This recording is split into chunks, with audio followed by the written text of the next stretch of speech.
Ya, bueno, ustedes ya me conocen. Ya. Y hoy día vamos a hablar de esclerosis múltiple, ¿ya? De las enfermedades principalmente desmielinizantes, pero principalmente el mayor énfasis que te van a dar a ti o que ya han recibido en la clase es de esclerosis múltiple. Ya miren, entonces la esclerosis múltiple en sí es una patología que va a afectar principalmente, ¿qué cosa? La vaina de mielina. Ya anteriormente vimos en las neuropatías, ¿se acuerdan que hablábamos? Que también afectaba la vaina de mielina. Yo me tomé el tiempo de explicarle a ustedes por qué es importante que tenga estas mielinas para que haga qué cosa?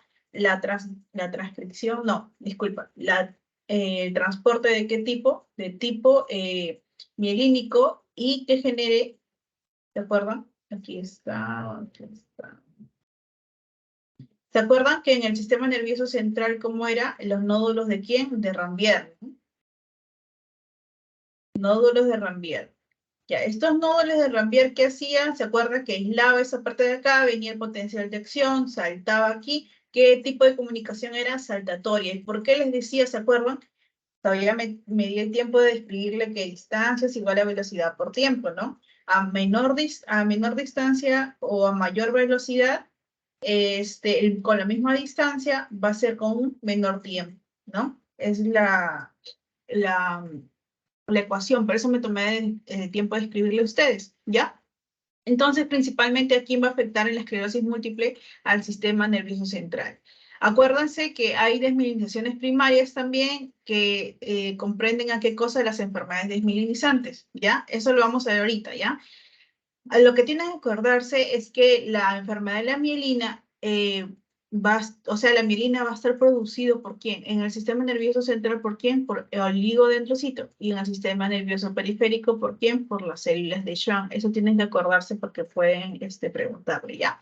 Ya, ¿y a qué me refería con la desmielinización primaria de enfermedades desmielinizantes? Lo que pasa es que van a haber enfermedades dismielinizantes, miren, por eso le he puesto en mayúscula, dismielinizante, dismielinizante y enfermedades desmielinizantes. Cuando hablo de desmielinizante, o disculpe, dismielinizante, es por una formación inadecuada de quién? De el oligodendrocito al formar qué cosa? La vaina de mielina. Puede existir de repente una alteración genética que puede generar una formación justamente inadecuada del sistema nervioso central. Y bueno, justamente aquí es que va a generar toda la patología. Pero en las enfermedades desmielinizantes que desmielinizan, justamente hay un proceso patológico. O sea, antes el paciente estaba normal, formaba su faina de mielina, el oligodendrocito lo formaba muy bien, pero ¿qué pasó? Generó una reactividad en su sistema nervioso central y justamente están de repente actuando en contra de quién, de sus vainas de mielina. Y por eso se dice proceso patológico contra la mielina normal. Aquí, ¿qué vamos a encontrar? Aquí vamos a encontrar mielina anormal, mientras que aquí vamos a encontrar una mielina normal, pero solamente que vamos a encontrar, en el caso de la esclerosis múltiple, vamos a encontrar linfocitos que están actuando en contra de quién, de la mielina, ¿ya? Acuérdense que en este caso de acá, esto de aquí va a ser una inflamación y destrucción selectiva de quién, justamente de las vainas mielinas, pero que principalmente el sistema nervioso central. En este caso van a respetar al sistema nervioso periférico. Acuérdate esto, lo respetan, ¿ya? Lo respetan. ¿Por qué? Porque si lo alteraran, ¿qué generaríamos? Neuropatías, que hemos visto en la clase, esta clase la anterior, porque la anterior vimos neurooncología. ¿Ya, chicos? Ya, tengan en cuenta eso. Y aquí te puse un listado de las enfermedades desmielinizantes y las enfermedades dismielinizantes. Te pueden preguntar, puede ser, pero es para que conozcas. La leucodistrofia metacromática, la leucodistrófica pseudonáfila, el adenoleucodistrofia. Algunas cosas se le van a parecer a ustedes un poco raras las letras, pero, o sea, los nombres, pero mientras ustedes de repente les interese un poquito más esto, lo van a buscar y se van a dar cuenta que tiene una sintomatología muy diferente a las enfermedades desmielinizantes. En el caso de las enfermedades desmielinizantes, vamos a encontrar aquí a la esclerosis múltiple. Ya les explicaba que es justamente alteración de la vaina mielina, en donde principalmente en el sistema nervioso central. Vamos a ver el síndrome de David. Bueno, esto no vamos a ver, disculpen. Es una tipo de las enfermedades desmielinizantes, la enfermedad de Vale, enfermedad, mielonisis central fontina, encefalomielitis diseminada aguda y todas esas enfermedades, ¿ya? Pero lo principal que vamos a ver que sirve de base para lo demás es la esclerosis múltiple. Ya como les dije, esta es una enfermedad de tipo inflamatoria. Inflamatoria vamos a ver por qué, porque justamente se genera como reacción de algo. Y es desmielinizante porque justamente esto que va generado va a atacar justamente a quién, justamente va a atacar a la vaina mielina del tipo central. Es crónica, vamos a ver que tiene una forma aguda, pero va a evolucionar a una forma crónica y justamente a quienes les afecta principalmente los adultos y los jóvenes. Por ahí les voy a mencionar de repente cuando veamos de repente una sintomatología y vamos a ver que justamente ahí vamos a sospechar más de estos pacientes por su edad, más que nada por la etiología, ¿ya? Genera un compromiso focal agudo al inicio en su sintomatología y van a tener remisiones. Ahí, vamos a ver que ahí son fases evolutivas, ¿ya? Y va a determinar principalmente secuelas auditivas, ¿ya? Acuérdate que en los adultos y en los jóvenes va a atacar principalmente de los 20 a los 45 años y principalmente a quien les ataca principalmente a las mujeres, ¿ya? Aquí están viendo, por ejemplo, la vaina mielina saludable está dentro de la acción, le está envolviendo justamente en el sistema nervioso central y justamente en la esclerosis múltiple, esta vaina mielina lo va a atacar, ¿no? Justamente eso, ¿no? Ya miren, aquí, por ejemplo, en esta imagen de acá, esta es para que tengan en cuenta algo, ¿no? Porque yo les voy a explicar todo eso.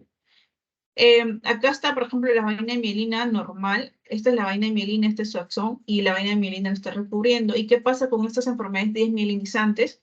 Justamente va a haber un ataque reactivo en la esclerosis múltiple y justamente va a atacar a las vainas de mielina. ¿Qué va a atacar? Mira, ¿y qué va a generar? Va a generar que el transporte, o sea, el potencial de acción aquí esté normal, pero aquí se vea alterado, porque ya no va a ser aquí de frente y va a saltar, sino que aquí va a tener que recorrer esto. Y obviamente, mire, solamente es lógica. Si el potencial de acción viene aquí, salta normal, aquí también salta normal, aquí ya no va a poder saltar normal. ¿Qué va a generar? Va a generar que la velocidad de conducción se enlentezca. Es por eso que vamos a ver justamente en los potenciales evocados cuando le hagamos el examen, cómo vamos a encontrar ese potencial, lo vamos a encontrar disminuido. Solamente sabiendo eso, ¿ve? Que justamente va a atacar el axón, ¿ya? En la genética vamos a ver que puede ser que haya gemelos univietilinos. ¿Dónde están mis lápices? Ya, acá. Y vamos a ver que hay un factor de riesgo del 20-30% en los gemelos monocigóticos. Y esto, bueno, esto es para que tú sepas, es dato nada más, ¿ya? Pero ¿a quién va a atacar principalmente? Esto es lo que me interesa que conozcas. Miren, esto. Lo que pasa es que justamente en estas zonas son donde hay más vaina de mielina. Justamente aquí ataca más, pues, ¿no? Donde ahí está el cerebro, los nervios ópticos, la médula, el tronco cerebral y el cerebelo. Por ello, cuando veamos la sintomatología, ¿cómo se va a presentar aquí? Una ataxia. Pero por lo general, es una ataxia de tipo sensitiva, no tanto cerebelosa. También se presenta cerebelosa, ¿ya? Pero más que nada una ataxia sensitiva. En el tronco cerebral vamos a ver alteraciones, sintomatología autonómica. Vamos a ver también en los nervios ópticos, la neuritis óptica, que vamos a ver que es la principal, no, sino que uno de los primeros síntomas que se va a presentar en estos pacientes, ¿ya? Ya. Bueno, ya que te di este resumen, vamos a ver ahora sí. Ya. Listo. Entonces, vamos a ver que como te expliqué, en la esclerosis múltiple, principalmente es una enfermedad de tipo inflamatoria que va a atacar principalmente aquí al sistema nervioso central y que además va a atacar aquí a los adultos jóvenes con inflamación y destrucción selectiva de quién? De las vainas de mielina. Ya te lo explicaba. ¿Va a respetar a quién? Va a respetar totalmente al sistema nervioso periférico, ¿ya? Ya, aquí vamos a hablar de la fisiopatología, así que ponme mucha atención aquí, ¿ya? Miren. En la fisiopatología vamos a ver que en estos pacientes va a existir células autorreactivas y estas células autorreactivas no se van a generar netamente en el sistema nervioso central. ¿Dónde se generan? Se generan en la periferia, ¿ya? En la periferia. ¿Qué va a pasar? Que se produce principalmente una lesión en el organismo, ¿ya? Estas células, ya sea por una infección anterior, ¿ya? Van a presentarse una lesión en el organismo justamente y se van a activar, ¿qué cosa? Linfocitos CD4. Principalmente los linfocitos CD4 se activan y comienzan a clonarse. Por eso aquí dice expansión clonal. Los linfocitos CD4 comienzan a replicarse. Ya, se replican, o sea, se le clonan y estos producen, ¿qué cosa? Una serie de proteínas en su superficie. ¿Para qué? Para poder adherirse justamente aquí a la barrera hematoencefálica. ¿Ya? ¿Y cuáles son? Son las ICAM y las BCAM. ¿Ya? Bueno, aquí está, mira, la BCAM y acá está la ICAM.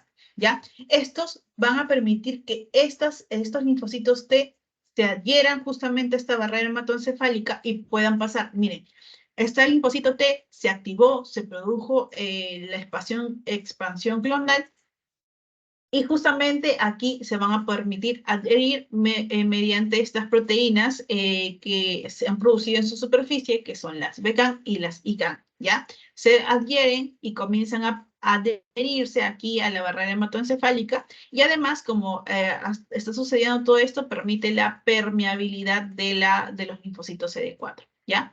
Ellos vienen, se adhieren aquí, ya se activan aún más. ¿Y qué pasa? Pasan por diapesis, pasan la barrera hematoencefálica. Una vez que llevan aquí en la barrera hematoencefálica, la pasaron y llegaron al sistema nervioso central, ¿qué pasa? Que dentro del sistema nervioso se reactivan otra vez y de nuevo comienzan su expansión clonal.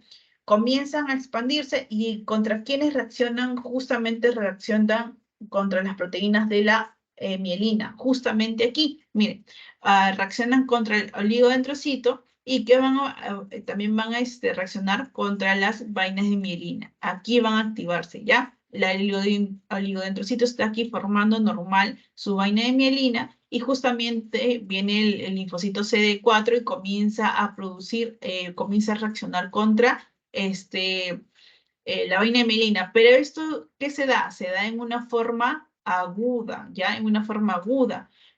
Comienzan a venir los monocitos y todo ello, ¿ya?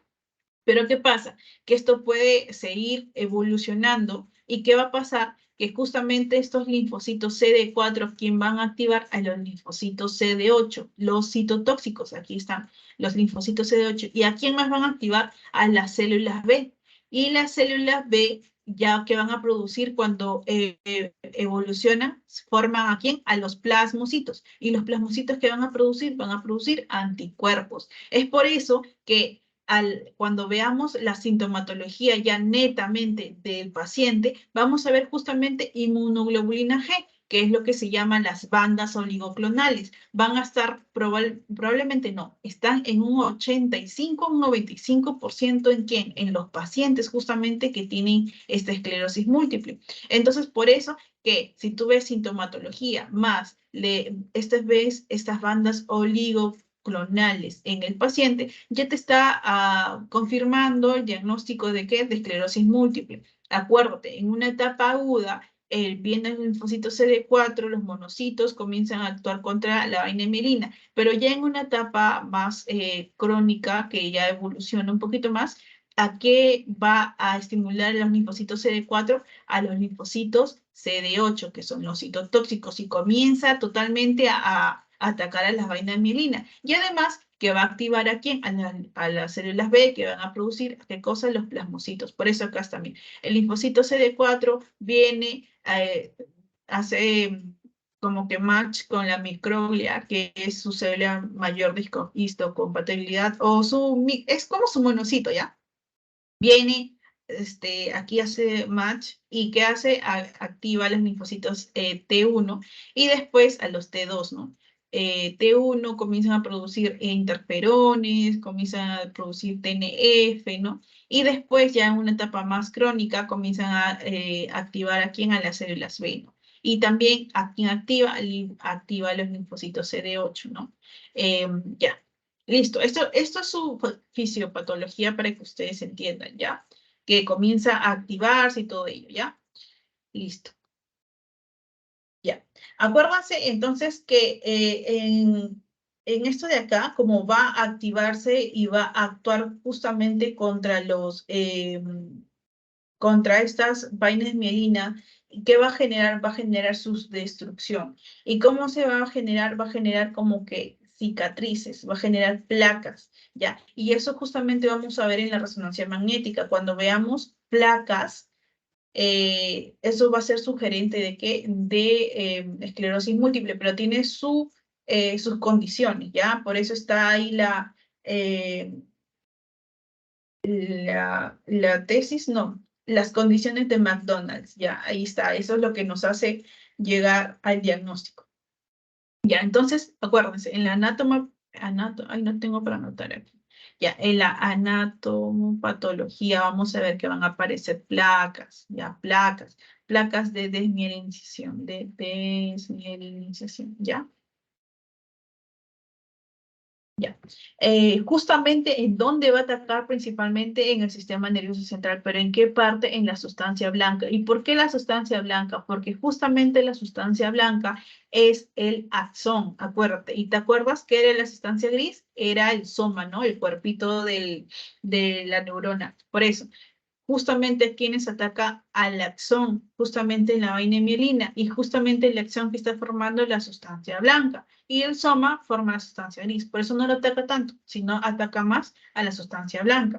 Y justamente ahí van a ver un infiltrado de los linfocitos CD4, ya te expliqué que van a reactivarse, y también activan aquí a los macrófagos, comienzan a producir todo ello, ¿ya? No se afecta al sistema nervioso periférico, tenlo en cuenta, te lo estoy mencionando como 3 veces ya hasta ahorita, no se afecta al sistema nervioso periférico, lo que afecta principalmente es el sistema nervioso central, ¿ya? Listo. En la etiología vamos a ver que es desconocida. Puede ser, no sé, de repente una infección que ha generado justamente una alteración a nivel del sistema acuérdate que esto comienza afuera, en la periferia, no comienza netamente en el sistema nervioso central, ¿ya? Y genera un mecanismo autoinmune, ¿ya? Por justamente una infección viral que ha sido mal atacada de repente y generó toda esta alteración del linfocito CD4, ¿ya? Justamente hay una susceptibilidad por el receptor de las células T. Acuérdate que los que actúan son las células T, tanto la CD4 como CD8, pero principalmente al inicio va a atacar principalmente la célula CD4, la auxiliar, ¿ya? Ella es la auxiliar que justamente interviene en el mecanismo de acción para atacar a las bacterias, virus, parásitos, ¿no? Cuando inicia, ¿ya? ¿Y qué va a generar, como te dije, en la patogenia? Va a atacar justamente, primero va a generar desintegración de la mielina. Al generar la mielina, ¿por qué? Por destrucción, por autoinmunidad. Justamente es autorreactividad, ya, autorreactividad.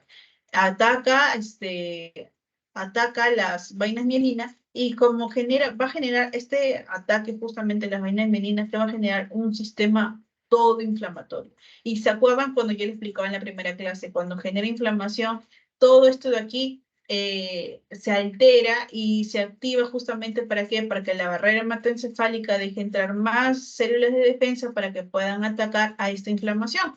Y justamente como la barrera hematoencefálica ve que hay una inflamación, se altera, hay más permeabilidad y que va a generar edema, obviamente. ¿Por qué? Porque necesitan entrar más linfocitos y que va a generar, como la barrera hematoencefálica ya no se vuelve selectiva, sino se altera, deja entrar las células, deja entrar el agua, los líquidos, todo deja entrar y también obviamente deja salir todo, entonces se altera, por eso genera un edema y también genera inflamación perivascular. Acuérdense que como va a generar justamente esta alteración de las vainas mielina, que va a generar estas placas, como que te dije, que eran que destrucción de qué, de las vainas mielinas del axón, y justamente esto se va a ver cuando sea en una zona localizada. ¿Cómo se va a ver? Se va a ver como forma de cicatrices, lo que se llama la gliosis. Y esto justamente es lo que vamos a ver nosotros en las imágenes en la resonancia magnética, no tanto en la tomografía. Lo que nos ayuda o lo que es más sensible en este caso es la resonancia magnética. Pero acuérdense que no todos los hospitales o no todos los centros van a tener una resonancia magnética. Y también acuérdense que estos son exámenes auxiliares. No necesitas de este examen cuando el diagnóstico principalmente es clínico, ¿ya? Por eso estoy diciéndote que hay unas condiciones, las condiciones de McDonald's, para que tú puedas determinar el diagnóstico. Además, obviamente, reconocer los signos y síntomas, ¿ya? ¿Dónde abundan las vainas de mielina? Justamente en esta parte de acá, en las regiones periventriculares. Por eso, justamente, en donde genera la inflamación, en esta parte de acá, en las regiones perivasculares. Por eso te estaba yo mencionando, ¿ya? Se genera esta inflamación en las regiones perivasculares y donde principalmente por las regiones periventriculares. ¿En dónde más? En el tallo encefálico, ¿ya? En las áreas con alta densidad de mielina, como te decía, en la médula espinal, en el nervio óptico. Pero por lo principal, en los jóvenes va a presentarse principalmente como lesión del nervio óptico, ¿ya? Por ejemplo, si tú ves a un paciente que es joven, y tiene una neuritis óptica y ves estos síntomas y signos que te voy a mencionar y más encima cumple los criterios de McDonald's, ya no necesitas hacer una resonancia magnética o de repente, no sé, por si tienes dudas, pero ya está planteado con un porcentaje muy alto de que el paciente tiene esclerosis múltiple. Obviamente también este de acá, esta patología es una patología de exclusión. ¿Por qué exclusión? Porque esto es por una etiología de tipo desconocida. Anteriormente, cuando veíamos, nosotros decíamos, de repente tiene una infección de este organismo y le ha generado esta patología y bueno, le damos tratamiento y ya llegamos al diagnóstico. Pero por lo general, esta esclerosis múltiple es un diagnóstico de exclusión por lo mismo que hay una etiología desconocida porque hay una autorreactividad de tu propio cuerpo, ¿ya? Listo. Vamos a ver entonces que los trastornos principalmente se van a expresar como trastornos motores. Ya, mira, aquí vamos a comenzar ya, porque si no te voy a confundir. Signos y síntomas de comienzo al inicio de la enfermedad. Principalmente al inicio de la enfermedad vamos a ver alteraciones de sensibilidad en los pacientes, ¿ya?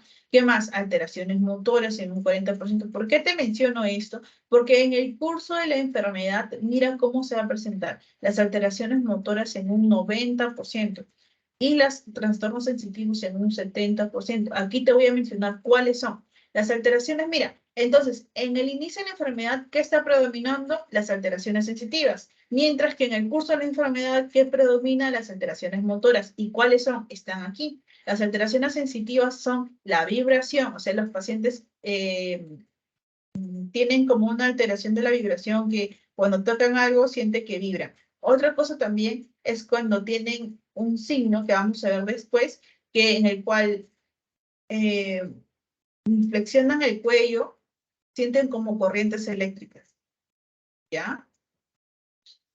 ¿Qué más? Dolor. Ahí está, el signo de Lermit. Este es el que te estoy mencionando. Este es el signo de que el paciente, por lo general, cuando flexiona el cuello, lo flexiona, ¿qué pasa? Como una corriente eléctrica. Este es el signo de Lermit, ¿ya? En las alteraciones motoras vamos a ver que presenta una parestesia. ¿Cuáles son las parestesias? Justamente la debilidad muscular que presenta el paciente. No es una parálisis en sí, es una parestesia. Una espasticidad, que es aumento de la resistencia para la para la movilidad de qué tipo pasiva, ¿no? Ya. Alteraciones de los reflejos también. Está el signo de Romberg que el paciente va a presentar. Ya, ya. Y el cerebelo, vamos a ver que presenta también una ataxia, temblores, nistagmus. ¿Se acuerdan que yo hablaba de nistagmus? No, todavía no hemos hablado de vértigo, no, pero el nistagmus es cuando el paciente se pone en una posición adecuada y justamente los ojos comienzan a vibrar, ¿ya? Disartría también. Acuérdense que la clase pasada, no, antepasada vimos que la disartría justamente es esta dificultad de producir las palabras, ¿se acuerdan? También genera disartría, dificultad o dolor también para pasar, ¿no? Los alimentos. Nervios craneales, justamente hay una alteración de los motores oculares, que vamos a ver después, alteraciones de los nervios 5, 7 y 8, signos vulvares, justamente vamos a ver en el paciente que presenta qué cosa, sintomatología autonómica. Y esta sintomatología autonómica, ¿cómo se expresa? Con esto, miren. Trastornos esfinterianos. Los pacientes van a tener una incontinencia urinaria. Por lo general, van a tener trastornos de la sudoración. Ya comienzan a sudar demasiado, ¿no? Alteraciones mentales también y visuales, ¿ya? Estas son las alteraciones que presentan los pacientes, ¿ya? Ya, y bueno, principalmente esto es para que tú lo puedas distinguir, alteraciones en el comienzo, el inicio de la enfermedad y alteraciones del curso. Ahora, me olvidé mencionarte esto, la inmunología, ¿ya? En este caso, los pacientes van a ver que esta enfermedad es autoinmune, ya te mencionaba, y está mediada ¿por qué? Por linfocitos T, dependiendo, ya te dije, CD4 y CD8. Son principalmente inmunoreactivos. ¿Por qué inmunoreactivos? Porque reaccionan justamente ¿contra quién? Con nuestras propias células. Ya te dije, reaccionan ¿contra quién? Contra las vainas de mielina. Y justamente esta reacción las van a destruyen y justamente esto va a generar a la larga, de forma crónica, que veamos en las placas, en las resonancias magnéticas veamos placas, ¿no? ¿Y contra quién reacciona?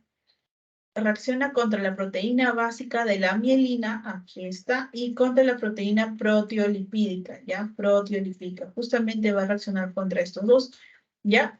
Y como te dije, y como está mediada por los linfocitos T, estos van a generar a la larga que se produzca CD8 y también que va a estimular la producción de los linfocitos B, y estos linfocitos B que van a producir los plasmocitos. Los plasmocitos son los únicos que producen anticuerpos, por eso te lo menciono, esta evolución. Estos plasmocitos que van a producir inmunoglobulinas, y en este caso va a producir inmunoglobulina B, disculpa, la G, la G. Y esta inmunoglobulina G es lo que vamos a ver en el líquido cefalorraquídeo cuando veamos función lumbar y veamos las bandas oligoclonales. Justamente estas bandas oligoclonales son acúmulos de inmunoglobulina G. Ya, ¿qué más te estaba explicando? Ah, lo que te quería decir es que esta inmunoglobulina G que se va a encontrar en estos pacientes no es patognomónico esta enfermedad, ¿ya? No es patognomónico, ¿por qué? Porque podemos ver también en otras patologías, como por ejemplo en las panencefalitis esclerosantes subagudas, la enfermedad, yo te hablaba de la enfermedad de Creutzfeldt-Jakob, yo te hablaba de que también había bandos oligoclonales y que también te explicaba, no es patognomónico. Si tienes la sintomatología de este paciente y ya lo sacaste por exclusión y ves estas bandas oligoclonales en el líquido cefalorraquídeo, ya eso es netamente una esclerosis múltiple. También donde lo veíamos en los stroke, en la encefalitis, en la vasculitis cerebral también vemos bandas oligoclonales, ¿ya? Ya, listo. Cuando te hablaba yo de los trastornos, principalmente vamos a hablar de los signos y síntomas que se van a presentar. Aquí en este cuadro que te expliqué de los signos y síntomas principales, esto es para que te veas como con una visión macro de los síntomas que van a presentar, porque en este cuadro te lo puse. Los síntomas principales, motores, principalmente al inicio van a presentar de tipo sintomatología de qué tipo sensitiva. Y en el curso que van a presentar una sintomatología de tipo motora, ¿ya? Acuérdate. Ya, ya, listo. Yo te hablaba del nervio óptico, ¿ya? Aquí, en las alteraciones. Ya, mire, esto es para que la anotes, ¿ya? Porque puede ser que te venga en tu examen, pero esto es más práctico. ¿Dónde está mi lápiz? Acá está. Cuando tú veas a un paciente, principalmente disculpa, al inicio de la enfermedad, vas a ver que el paciente presenta afectación justamente de quién, del nervio óptico, de la médula, del tronco cerebral y del cerebelo. ¿Por qué? Porque estas son zonas principalmente donde hay mayor cantidad de la sustancia blanca, es decir, de la vaina de la acción, justamente, ¿ya? Y justamente vamos a ver en el paciente que presenta una alteración del nervio óptico. Esto es al inicio de la enfermedad. Porque el profesor te puede preguntar por ahí, ¿no? ¿Cuál es el síntoma principal que puede presentar? O al inicio, ¿no? Es la neuritis óptica. La neuritis óptica, no sé si lo tengo por acá. No, no lo he puesto. Ya, pero esto es para que tú lo veas, ¿ya?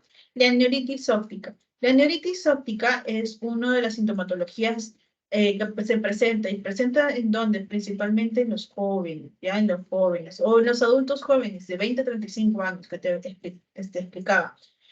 ¿Cómo se expresa esta neuritis óptica? Vamos a ver que justamente cuando ya tú le hagas el examen físico, el examen neurológico, si el paciente presenta dolor a la movilización de qué, de la movilización ocular, o sea, tú le pides mire para la derecha, mire para la izquierda, y si el paciente presenta justamente ese dolor, tú puedes llegar a la conclusión que se presenta una neuritis óptica. Además, también va a presentar otra cosa más. Y, a ver, dolor a la movilización, ya, dolor a la movilización. ¿Qué más va a presentar? Va a presentar un escotoma seco central. ¿Ya qué es esto? El escotoma secocentral, vamos a ver el paciente que justamente cuando mire va a presentar una mancha en la imagen. Él te dice, no sé, yo siento que veo como que una mancha en las imágenes que veo, por ejemplo, no sé, está viendo su libro, por ejemplo. Y él en el centro va a ver que como que si estuviera una mancha negra justamente central, ¿ya? Eso se llama bueno, esa es la expresión del escotoma seco central, ya. Pero en realidad es otra alteración justamente en la retina, ya bueno. Pero eso es lo principalmente que se va a presentar en el paciente, ya. Así es como se expresa. Ya. ¿Qué más? También presenta justamente lesión de la vía piramidal. Acá vamos a ¿ya? Aquí. Va a presentar también lesión en la vía piramidal. Estas son cosas que no están en tu libro o no están en tu teoría, pero es para que lo sepas porque es práctico, ¿ya? Va a presentar lesión piramidal, pero principalmente, y es restrictivo a la primera motoneurona, ¿ya? Cuando tú veas alteración de la segunda motoneurona, no lo va a presentar por lo general, ¿ya? Pero es lesión de la primera motoneurona, ¿ya? Eh, Justamente presenta esta lesión en la vía piramidal y cómo se va a expresar justamente en estos trastornos episterianos que estás viendo. Urgencia miccional, impotencia, por eso vamos a ver que después cuando le demos el tratamiento le vamos a dar sildenafilo justamente por esta impotencia, ¿no? Pérdida también de la sensibilidad del cordón posterior del paciente, que justamente le va a llevar a que presente, ¿qué cosa? Una ataxia. Ya, yo te mencionaba que también presenta trastornos cerebelosos como una ataxia cerebelosa, pero aquí en este caso también puede llevar a una ataxia sensitiva, te explicaba. Una ataxia de qué tipo? Sensitiva. Pero esta ataxia sensitiva es diferente a la ataxia cerebelosa. ¿En qué? En que la ataxia sensitiva justamente se va a presentar una incoordinación, pero producto de la alteración de la propiocepción del paciente. No tanto como que movimientos anómalos como es la ataxia cerebelosa, ¿ya? Y se va a presentar también el signo de Romberg, que vamos a ver que justamente son estas alteración del equilibrio postural. Ya mira, el paciente, aquí te lo voy a anotar ya, el signo de Romberg también.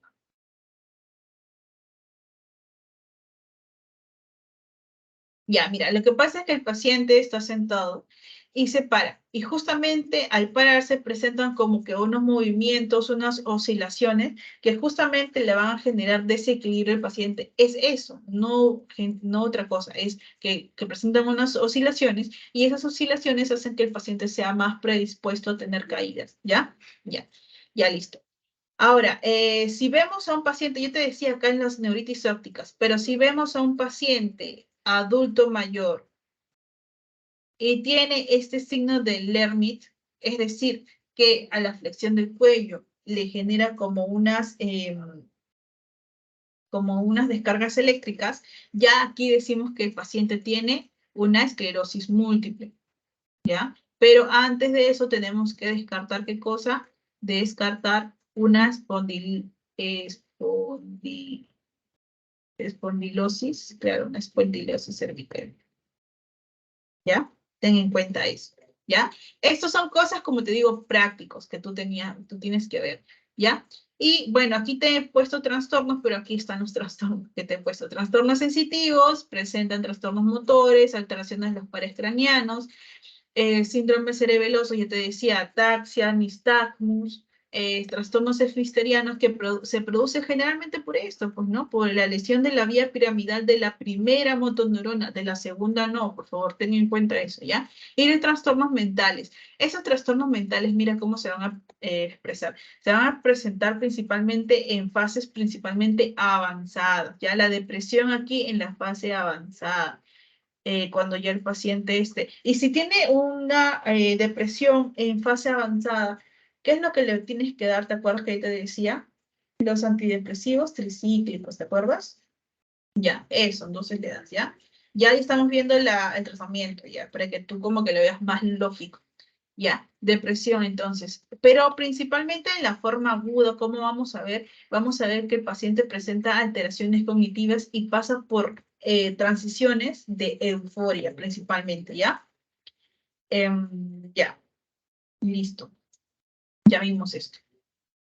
Ah, acuérdate que por lo general estas alteraciones van a ser, van a tener, justamente esto, por eso te hablaba de esto, van a tener ataques y remisiones. Es decir, el paciente por un momento va a parecer que disminuyó la sintomatología. ¿Por qué? Porque justamente esta enfermedad tiene un curso ondulante. Ya vamos a ver las evoluciones de esta enfermedad o la forma como se presenta y vas a ver que por lo general van a tener curso ondulante. Algunas y otras no. Algunas van a tener más curso progresivo, ¿ya? Y por eso te dice evolución progresiva y también hay alteraciones de deterioro neurocognitivo también, ¿ya? Alteraciones neurocognitivas. Ya. Ya, la evolución y el curso clínico. Mira, en este caso vamos a ver que se van a presentar de forma 1, 2, 3, 4, 5. 5 formas de evolución o el curso clínico del paciente con esclerosis múltiple. Vamos a ver que se va a presentar una esclerosis múltiple benigna o también llamada aislada. En este caso, el paciente presenta la sintomatología, pero menos graves que las demás, que las demás como se presentan, ¿ya? Estos pacientes no empeoran. Por lo general, se le da un brote, o sea, le da toda esa sintomatología que te expliqué, se le da al paciente y bueno, se recuperan porque acuérdate que es autorreactivo, ¿no? Autoinmune. Y de repente, se logró controlar esta alteración que generó el linfocito CD4 y bueno, tienen una recuperación completa por lo general, ¿ya? No,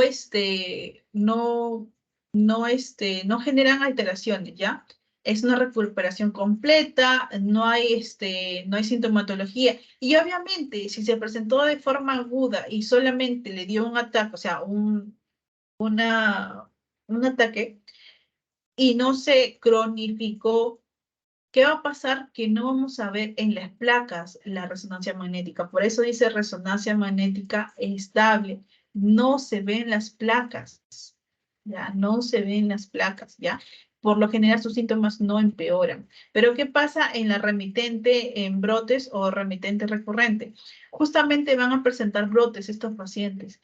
Tienen esto de acá, tienen brotes de qué? De los signos y síntomas que te explicaba, pero estos brotes van a tener un tiempo de menos de 24 horas, ¿ya? Presenta, ya te dije, nistagmus, presenta justamente esta incontinencia urinaria, presentan alteraciones motoras, sensitivas, ¿y qué más? Van a presentarse justamente en distintas partes del sistema nervioso central. O sea, es que por un momento le da la autoinmunidad o la autorreactividad en este paciente y vamos a ver que después vuelve a aflorar. ¿En cuánto tiempo? Tiene que ser como mínimo un mes entre brote y brote, ¿ya? Los pacientes remiten, pero después vuelve a aflorar la enfermedad. ¿Ya? Después vuelve a aflorar la enfermedad, ¿ya? Hay otra, la secundaria progresiva. En esta secundaria progresiva vamos a ver que primero hay una recaída en estos pacientes como una esclerosis benigna y después la segunda recaída, como que te dije, en un tiempo menos de en un mínimo de un mes, va a ser progresivo. va a ser progresivo, o sea, ya la sintomatología no va a disminuir, ¿ya? Y por lo general, como te dice, secundaria progresiva es un deterioro de qué tipo progresivo. Por lo general, estos remitentes recurrentes, el 50% de estos remitentes recurrentes se van a transformar ¿a qué? A una secundaria progresiva, ¿ya? Se transforman, ¿ya? Y por lo general tienen una fase más tardía. En estos pacientes, obviamente, si tienden a la cronicidad, que vamos a ver en la resonancia magnética, vamos a ver las placas, ¿ya? Las placas, ¿ya? En la primaria progresiva, como ven, hay una ausencia de la diseminación. ¿Por qué? Porque solamente se da una sola vez, no como la secundaria progresiva, que primero se dio una recaída y después en la segunda vez comenzó a ser progresivo. No, en la primaria progresiva ya no tiene esta alteración fluctuante que estamos viendo, que te dije en la anterior diapositiva, no, sino que le da la sintomatología y de ahí comienza a progresar. Ya no hay una que diga, a este paciente mejoró, no, comienza a progresar desde ahí, ¿ya?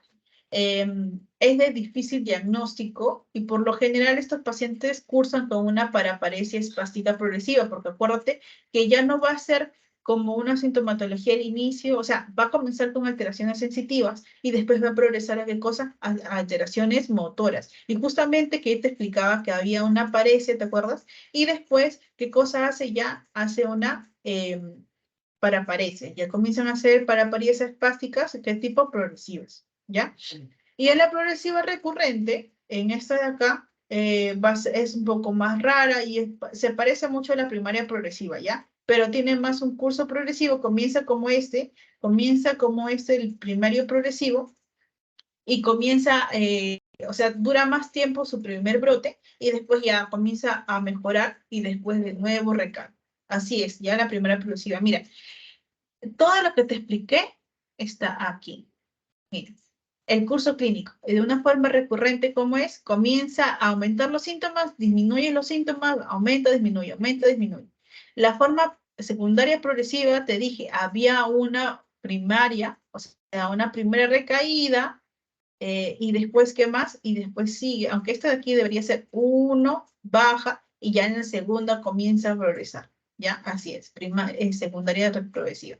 En la primaria progresiva, ¿te acuerdas que te decía? Es el primer brote y de allí comienza a progresar. Ya no es que el paciente haya mejorado, no. Ya comienza de una vez desde el primer síntoma que le dio, ya comienza a aumentar sus síntomas y ya de allí ya no hay ya no hay una recaída, o sea, no hay como que una progresión o no, disculpa, no hay una recuperación aparente, ¿ya? No hay una recuperación aparente. Y la forma progresiva recurrente, que es la de acá, esta comienza a progresar, aumentan los síntomas, parece que disminuye, pero no disminuyen los síntomas del todo y de nuevo comienza a aumentar los síntomas y así. Es una forma progresiva recurrente, ¿ya? Listo. En el diagnóstico, como te explicaba, no hay un gol estándar en estos casos, en estos pacientes. No hay un gol estándar, pero ¿por qué? Porque acuérdate que ese diagnóstico es por exclusión. En las otras que te decía, ¿te acuerdas? De repente te decía, no, en este gol estándar es la biopsia. No, en este gol estándar es el PCR, o sea, la reacción en cadena de polimerasa, no la proteína C reactiva. La reacción en cadena polimerasa, de repente te decía, ¿no? Identificamos el ADN y ya con eso determinamos la enfermedad. No, aquí no hay un gol estándar. Por lo general, esta enfermedad es por exclusión, cuando ya dijiste, no es una panencefalitis, no es una vasculitis, no es, no es una enfermedad de Creutzfeldt-Jakob, no es un stroke, ya. Es de repente una esclerosis múltiple, ¿ya? Por ello, en los exámenes de laboratorio vamos a ver que se le pide al paciente, justamente es como es por exclusión, tú le pides un líquido cefalorraquídeo al paciente y vamos a ver que no va a presentar algo patognomónico como si lo presentaba en las anteriores, ¿te acuerdas? Que te decía de repente, hay mononocitos, hay consumo de glucosa, no. En este caso sí van a presentar alteración en 90% de los pacientes, ¿de qué? De las bandas oligoclonales, o sea, de las inmunoglobulinas G. pero no es patognomónico. Ten en cuenta esto, no es patognomónico, no le pertenece netamente a la enfermedad.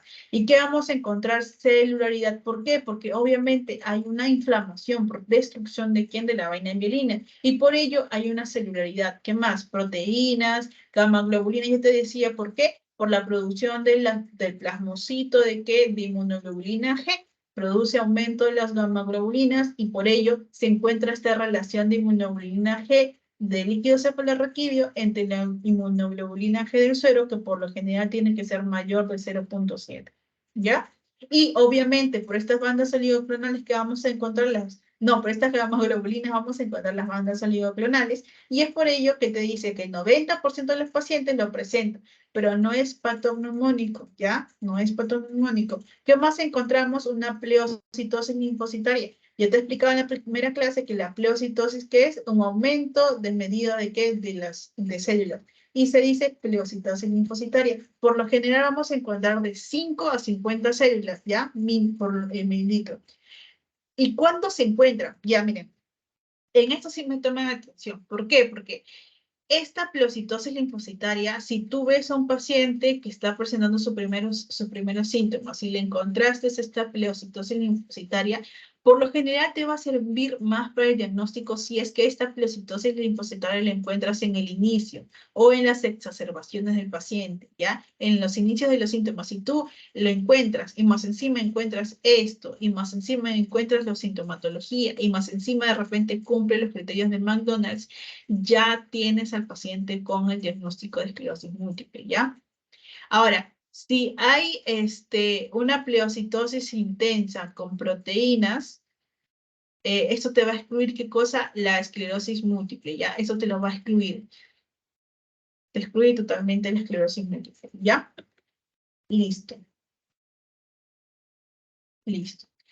Las proteínas por lo general van a estar normales o leves, ¿ya? O leves, ¿ya? Por lo general, por eso te decía, la pleocitosis intensa con proteínas elevadas, ¿qué te va a hacer? Va a excluir la esclerosis múltiple, ¿ya? Las gamma globulinas, por lo general van a estar normales o leves, generalmente alteradas, pero acuérdate que en estos pacientes también se van a encontrar qué cosa elevadas. En este caso se van a encontrar más del 12% del total de los pacientes que van a presentar gamma globulinas, pero yo no me estoy hablando, yo estoy hablando de las gamma globulinas en general, yo no estoy hablando generalmente de las inmunoglobulinas G, ya, yo estoy hablando de las gamma globulinas en general.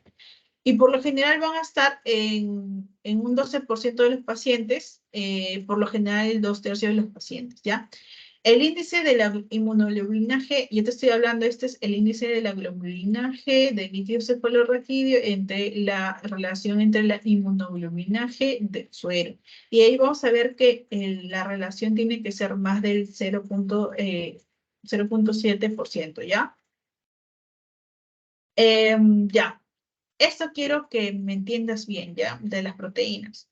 ¿Por qué? Para la exclusión de la esclerosis múltiple. Mire, cuando veamos una pleocitosis intensa, muy, muy intensa, con proteínas en el líquido cefalorraquídeo, o sea, las proteínas del líquido cefalorraquídeo que sean similar, ¿dónde está? Acá.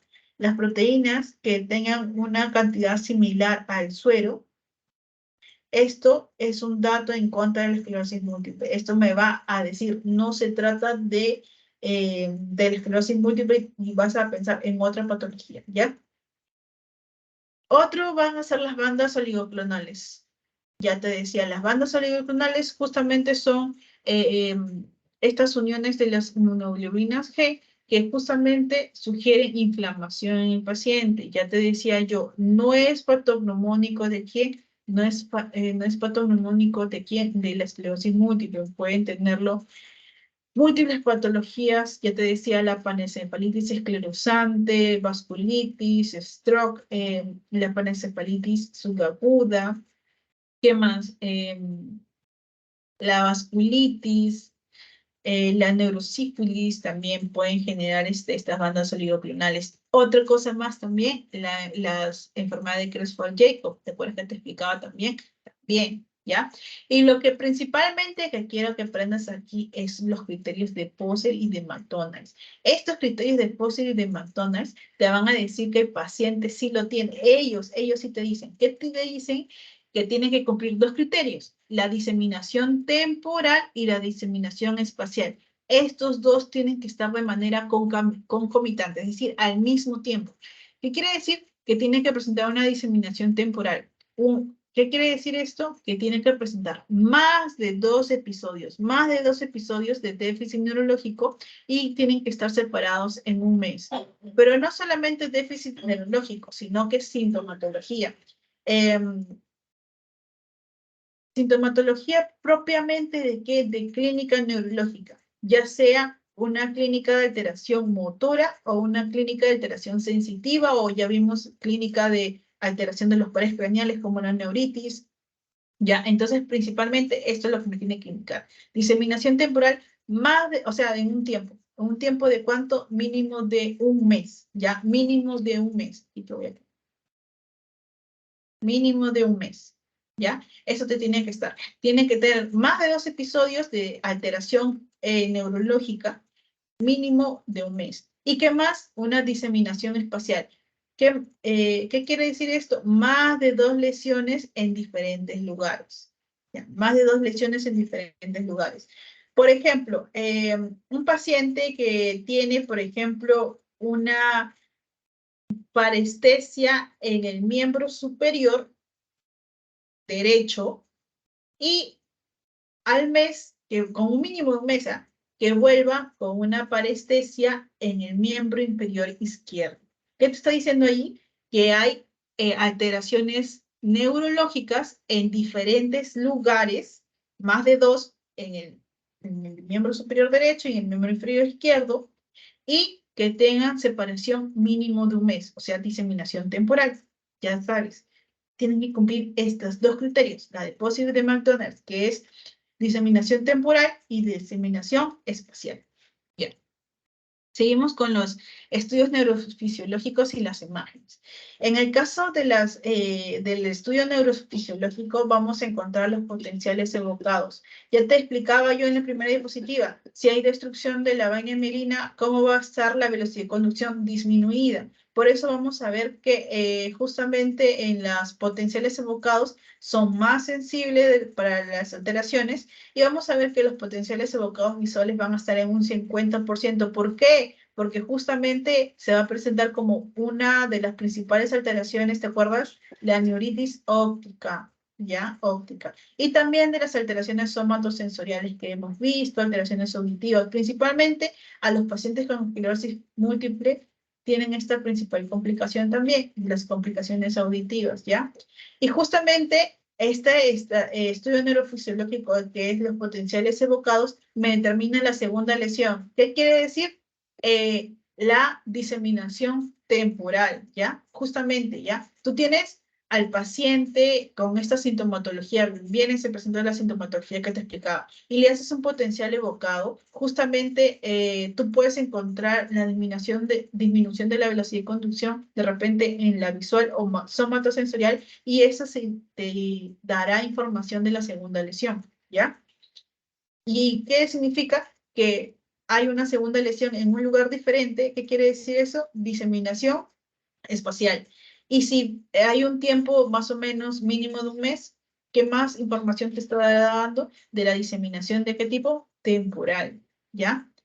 En las imágenes vamos a ver que la tomografía es de escasa sensibilidad y más que nada va a detectar en 1/3 de los pacientes nada más. ¿Y cómo se va a ver? Se va a ver en las placas, se van a ver hipodensas, ¿ya? Por lo general no tiene mucha importancia, pero lo que sí tiene importancia es la resonancia magnética, pero acuérdate que esos son exámenes auxiliares, más no debes utilizarlo como un gol estándar para el diagnóstico, ¿ya? Lo que sí te va a decir que el paciente tiene la o que tiene el diagnóstico son los criterios de Poser y de McDonald's, ¿ya?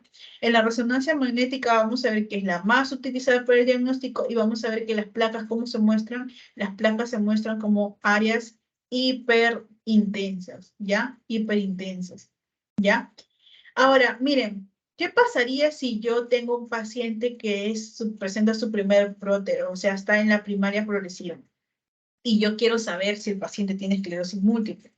Ya, miren, resulta que en la resonancia magnética nos puede dar información de los criterios de McDonald's. ¿Cómo sí? Con la diseminación temporal y la diseminación espacial. Ya, miren, lo que pasa es que en la resonancia magnética podemos ver placas que no reaccionan al contraste. ¿Ya? Y estas placas que no reaccionan al contraste, que me indican que son placas antiguas. Y las placas que reaccionan al contraste, o sea, estas no reaccionan al contraste, ¿ya? No contraste. Y las que sí reaccionan al contraste, ¿qué significa? Que son placas nuevas, que recién se están formando. Y esto me dice que son placas nuevas, ¿qué quiere decir?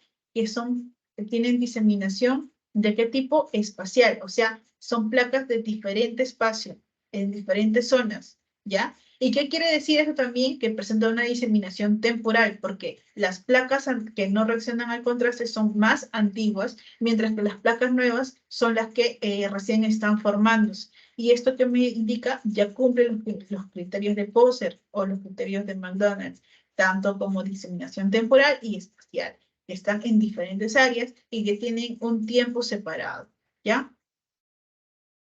Ya, ya. Ahora, el tratamiento. Ay, eso me olvidaba. Ya miren, por ejemplo aquí miren, estas placas que están reaccionando son placas recién que se están formando de inflamación, ¿ya? De inflamatorias, son placas inflamatorias justamente. Em, Ya, y que veamos si hay lesiones múltiples pequeñas, menos de 2 cuerpos vertebrales en el caso de la médula, eso ya también hace el diagnóstico de qué? De esclerosis múltiple. Y también si vamos a ver que se encuentra en una localización periférica más una lesión de repente en el sistema nervioso central o una lesión en la fosa posterior, ya esto sugiere qué cosa? Esclerosis múltiple, ¿ya? Miren aquí, miren, por ejemplo acá. ¿Ves? Tengo aquí, mira, aquí tengo una plaquita y aquí tengo otra plaquita y acá hay una placa que no está reaccionando, que no se vuelve hiperintensa con el gadolíneo. Ya, eso me indica qué cosa, que el paciente tiene lesiones en diferentes áreas, aquí hay una y acá hay otra, y que, bueno, cumplen con los criterios de McDonald's. Diseminación espacial en el espacio, o sea, en el lugar, y diseminación temporal, porque esta me indica que es más antigua que esta de acá. Igual, en las zonas principalmente periventriculares, acuérdense, ¿dónde se localiza más? En localizaciones periventriculares, cerebelosas, del tronco encefálico y del cerebro, o sea, principalmente donde abunda la que cosa, las vainas mielina. Acá también, mira, este es el cerebelo, está en la parte infratentorial, mira, ¿ves? Acá, mira, ¿ves? En la parte medular también se encuentra, ya, listo. Ya, ahora, ¿cuáles son el tratamiento de primera línea? Primero, para saber que sea de primera línea, eh, aquí. Ya, acá. Los de primera línea vamos a ver que se trata de tratamientos principalmente moduladores, ya. Principalmente, ¿qué le vas a dar? Interferón beta le vas a dar al paciente, ¿ya? ¿Y qué más? Aquí, espera. Acetato de clatiramel, ¿ya? Ya, pero esto principalmente a los pacientes que no tienen una crisis grave. Pero ¿qué pasa? Que hay pacientes que vienen con una crisis muy aguda de esta esclerosis múltiple. Y en este caso, sí le vas a dar una plasmaféresis con qué? Con inmunoglobulina G intravenosa. Le pones anticuerpos a este paciente y ya para que pueda disminuir la sintomatología. Acuérdate que es una inmunoreactividad, ¿ya? Entonces, la primera línea es interferón beta y el acetato de glatiramel, ¿ya? Y en la segunda línea tienes que le vas a dar, tienes que tener en cuenta que le vas a dar, ¿qué cosa? Estos anticuerpos monoclonales. Acá está, ¿ves?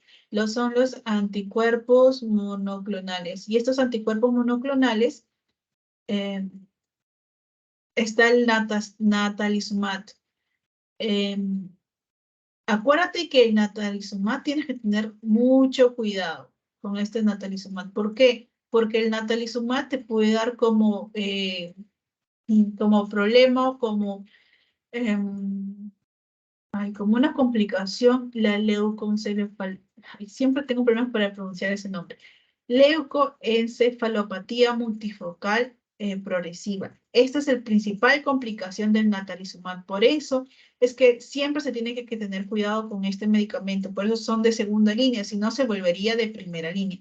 También le dan mitosantrona, también se le da a los pacientes, ¿ya? Y también se le puede dar acitromicina y todo ello, pero principalmente la natalizumab. Tiene muy buena eficacia, pero ¿qué pasa? Que tiene problemas de activación de la leucoencefalopatía múltiple. Bueno, ya en tercera línea, terapia combinada, neuroprotección, siempre tienes que ahorrar al paciente, ¿no? Y listo. Como te dije acá hay un cuadrito de la terapia inmunomoduladora que le vas a dar al paciente, principalmente interferón beta, acetato de glatiramel y mitoxantrona, principalmente estos medicamentos, ¿ya? Y los anticuerpos monoclonales, acuérdate por qué, ¿y por qué le das esto, mija?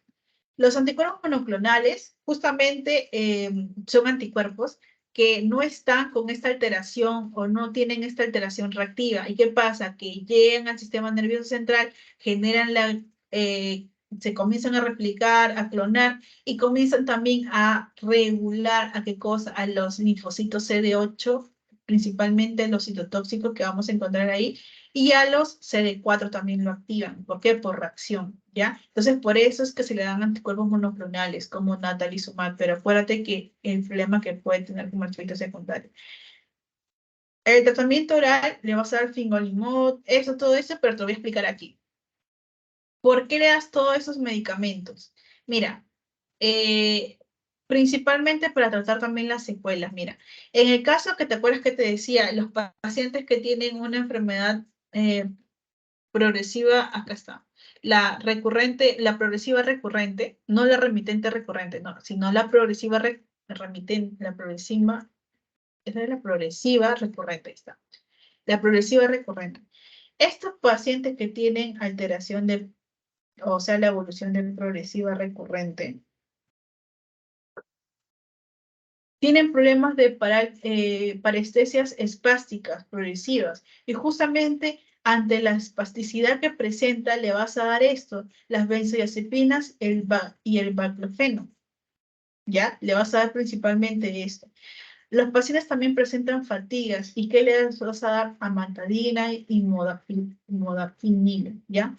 Las pacientes que presentan síntomas paroxísticos, ¿de qué? De sintomatología que presentan temblor, nistagmus, si te acuerdas que te explicaba, le vas a dar carbamazepina y gabapentina. Pero también esto de aquí me sirve para qué? Para el tratamiento de depresión del paciente. Aquí también, mira, la depresión que le vas a dar inhibidores de la recaptación de serotonina. En el caso de la disfunción eréctil, porque acuérdate que el paciente tenía problemas autonómicos de impotencia, incontinencia urinaria, ¿qué le vas a dar? Sildenafil, principalmente a estos pacientes, ¿no? Y ante los pacientes que presentan estas alteraciones de la incontinencia urinaria, acuérdate, hiperreflexia vesical, le vas a dar anticolinérgicos, pero acuérdate que tienen problemas si no le das una buena prescripción, puede presentar una toxicidad de los colinérgicos, ¿no? Ya. Bien, bien, bien. Y por último, los factores pronósticos. Tiene un mal factor pronóstico que sea un paciente varón, que debute justamente en la edad avanzada, que tenga signos motores y cerebelosos en el debut, porque acuérdate que en el debut, como debutaba con síntomas y signos sensitivos, ¿ya? Que tenga una escasa recuperación en el brote. ¿Por qué? Porque si tiene una escasa recuperación en el brote, ¿cómo puede volverse una progresiva, una primaria progresiva? ¿Ya? O una recurrente progresiva, o una progresiva recurrente, o una progresiva remitente, que diga, pues, ¿ya? Que tenga un corto intervalo, porque yo te mencionaba que McDonald's decía, tiene que tener como mínimo un mes. Pero si hay un corto intervalo entre dos brotes, me está diciendo que este paciente tiene una alteración muy intensa de qué, de la autorreactividad y que tenga múltiples lesiones en la resonancia magnética. ¿Por qué? Porque eso me indica que tiene mayor cantidad de placas, lo que me indica también que tiene alta inflamación y lo que me indica de que tiene una alta destrucción de ¿qué? De los axones. O, disculpa, de la vaina de mielina, ¿no? Ya, listo. Y bueno, esto como resumen. La esclerosis múltiple remitente recurrente, en este caso, vemos si presenta sintomatología neurológica aguda, si se presenta en brotes, ¿qué le vas a dar? Principalmente los corticoides. ¿Y por qué corticoides? Porque los corticoides lo que principalmente es te bajan la inflamación. Te baja la inflamación. Principalmente, por eso, ante un brote le das un corticoide, pero como es un brote y es agudo, que le das intravenoso, ¿ya? No tanto oral, sino intravenoso. Y ves si se trata de un pseudobrote. En el tratamiento de base, vamos a ver qué le vas a dar. ¿Te acuerdas que te decía en primera línea? Interferón o acetato de glatirameb, ¿ya? Si tiene buena respuesta, continúas. Y si no, bueno, le cambias, de repente pasas a uno anticuerpo monoclonal, ¿ya? Y en los brotes esporádicos tienes que principalmente observar al paciente, cómo está avanzando la sintomatología y en qué tipo de clínica nos encontramos, ¿ya? Ya chicos, y eso es todo por la clase. Ya saben, si tienen alguna una pregunta, sí, me la pueden hacer.